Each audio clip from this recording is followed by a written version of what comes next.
Timotizing. Wow. Comedy in the 70s. I am so honored to be here at Club 54 for the first time here in front of perhaps the most famous stage in Canadian comedy before this famous backdrop, which I guess is the world's largest game of Tetris. So before the show, a friend told me that she was really pleased that I was wearing this particular manner of dress. Because in her words, this is my look. Yeah, soak it up, folks. We got about $50 worth of Walmart's finest going on right here. Have a look at what they'll be wearing on the runways in Paris this spring, please. Welcome you to do so. I got, I don't know, what is it, $50? It puts me $20 ahead of being of no fixed address. Folks, I'm a middle-aged man wearing a George hoodie and a Ren and Stimpy t-shirt. Ren and Stimpy fan right there. This doesn't even qualify as an outfit. This is unconditional surrender, okay? This is like the fashion equivalent of the French army. And the Germans are pouring over the borders of my receding airline here. And additionally, just to add to the appeal to the single ladies and a single dad, please don't charge the stage all at once.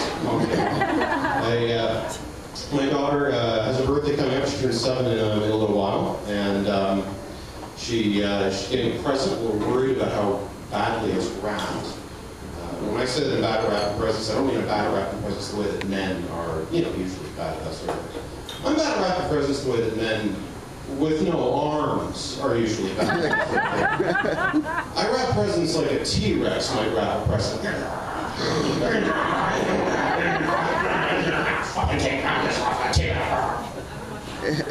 My version of prehistory T-Rexes can swear. And she knows it. I mean, Christmas was tough. She's like, well, Daddy, why do the presents look like they were wrapped by a blind hobo? And it was a tough call, but you know what? It was time. I told her the truth about Santa Claus. I told her that Santa was drunk when he wrapped the presents. She's asking for a cat for her birthday. She's not getting one. Don't get me wrong, I like cats. I've had lots of cats. It's just, look, when you adopt a cat, you're not just taking responsibility for this gentle and innocent little soul. You're also taking responsibility for a big box of shit. And it's amazing how much a 10-pound animal, how it can generate 20 pounds of shit a day. How's it possible? Like a house cat is like a magical creature from Harry Potter. Ariel. It's the feline of endless defecation. Infinitum pubis. And I gotta tell you too, a big box of shit's not a real impressive sight. Again, a single dad, you want to have a lady over your place. Try and act all suave and sophisticated, say, hey, thanks for coming back to my taste for the point of bachelor pad. Let me show you around. There's the kitchen, the den, the dining room, down there's my room. And there's a big box of shit. What's that? Oh, why, yes, I'm sure there's lots of piss in it too, but here at Casa Rick, we use only the finest name brand clumping liquor. So the piss is all hardened into stinky, gravelly little pee holders. Chardonnay? Oh, my last attempt to get her pets was a disaster, but 2 years ago I got her this big tank of tropical fish, right? And people said, Rick, why fish? They're boring, they're not good at anything. And that's not true, it's not fair at all, actually. Fish are really good at, dying. I want more fucking fish than Captain Highliner. I buy the fish and they die, I buy the fish and they die, I buy the fish and they die, I buy the fish on Monday, they'd be going down the toilet by Friday. Pretty soon, I was walking into the fish store, and they cower in the corners of their tanks at the sight of me. And after months and months of expending like half of my disposable income on tropical fish and murdering hundreds of Nemo's friends in this horrible fish catraz that I'd sent out, I ended up with like a dozen fish that just wouldn't die, right? Like a 12 fish that no matter what they were subjected to in Auschwitz, they would not stop. Just so the Holocaust goes, okay, it's not too soon. And So I thought, that's a fish, that's a decent catch, right? So we went along with that, that was fun. Until they started disappearing. Yeah, not dying, not going belly up, just vanishing. Into thin air, I had no idea where they're going. And so one night, I couldn't sleep, right? So I wandered downstairs like 2 in the morning. And guess what I found?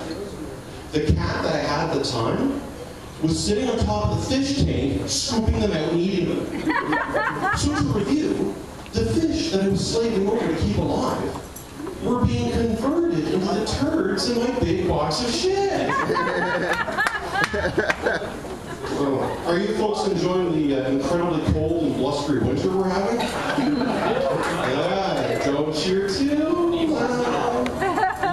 Hot weather climates have their own horrors. I'll tell you, I was in Phoenix, Arizona last year. I'm driving along and I see a sign for a pest control company, an exterminator, right? And on the sign is a picture.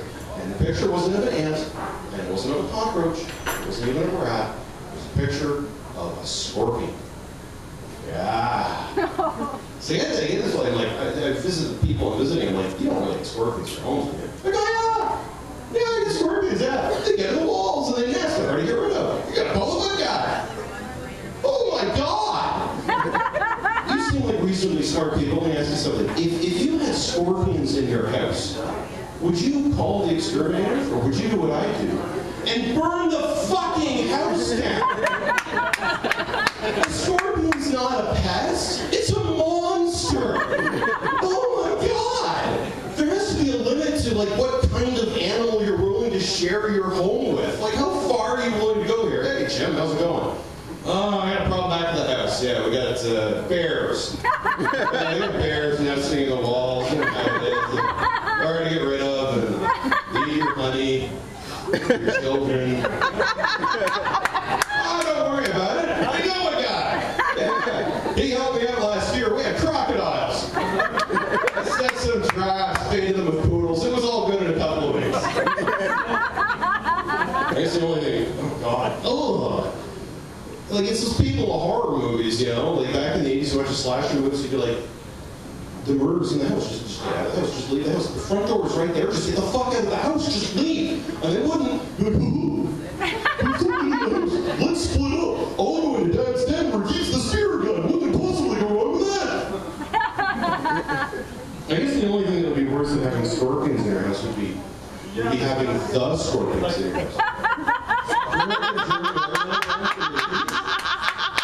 That'd suck, wouldn't it? You wake up and you're like, I hear something downstairs. Honey, is that rocky like a hurricane? Yeah, you wander downstairs, you turn on the light in the kitchen, there they are. Leather pants, you know, he's just about to strum a chord. But his foot is stuck in the glue trap that you let out. You're chasing around the kitchen, whacking with a broom. You're screaming and trying to get back out of the fridge. I believe it's the house found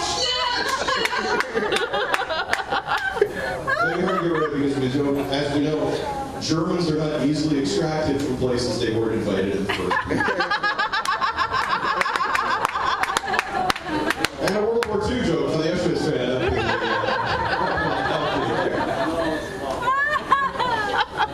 Speaking about music, I wanted to throw a serious question because I'm doing a show in the States very soon. I was wondering if it was okay with you if I can ask you as Canadians, if I, on behalf of us, on behalf of all Canadians, could just come right up to the Americans and sincerely and profusely apologize for Nickelback. I feel like somebody has to say something because that's going to be the elephant in the room. Now granted, they gave us disco. But we went nuclear with the whole Justin Bieber thing, so. There's a story, not too long ago, I suppose you might have heard that Nickelback was hired to play halftime at a Detroit Lions game. And there was a huge controversy. They had like 75,000 signatures on a petition, and people showed up to the stadium and actually picketed it. And I'm thinking, really? Because, don't get me wrong, I don't like Nickelback either. But you live in Detroit, and this is what upsets you? Have you been to Detroit? It's a post-apocalyptic hellhole. Mad Max wouldn't buy property there. People in Somalia turned down transfers to Detroit. 45 years of race riots, urban blight, municipal corruption, police brutality, really economic devastation, but all Nickelback's here. Now, granted, you know, I guess they had to call Nickelback, because as we all know, there's no sort of musical tradition in Detroit. Never heard of a good band coming out of, you know, Motown. Anyways, actually, do we have any, my sport is baseball. Do we have any big Blue Jays fans out there? So about 15 people, so all of them. Blue Jays have announced, or I guess it's leaked that it's not officially yet. Their marketing slogan for the 2012 season is going to be, you ready? You ready for inspiration? Okay, here we go. You ready? The 2012 Blue Jays, it's possible. I don't think you should use a marketing slogan that's fundamentally synonymous with the 2012 Blue Jays. Like what slogans were left on the cutting room floor? What didn't make it out of the brainstorming session? The 2012 Blue Jays, theoretically. 2012 Blue Jays, you buy 649 tickets, don't you? The 2012 Blue Jays, if we have a couple of major air disasters involving the better teams, there is a non-zero chance we can make the playoffs if a lot of things go right. If they're giving up on the season, which apparently they are, and have for the last 18 years, why not do something entertaining? Like last year, the Tigers and Mariners engaged in a trade whereby a gentleman by the name of Doug Fister was traded for a guy named Charlie Furbush. That's right, folks. It was the Fister-Furbush deal. So I'll tell you what, if you hear that the Blue Jays have acquired a couple of infielders this year named Henry Hamwallet and Steve Stickader, you'll know they're serious about getting it out of the stadium. My name is Rick Jones, and I love the audience. Thank you very much.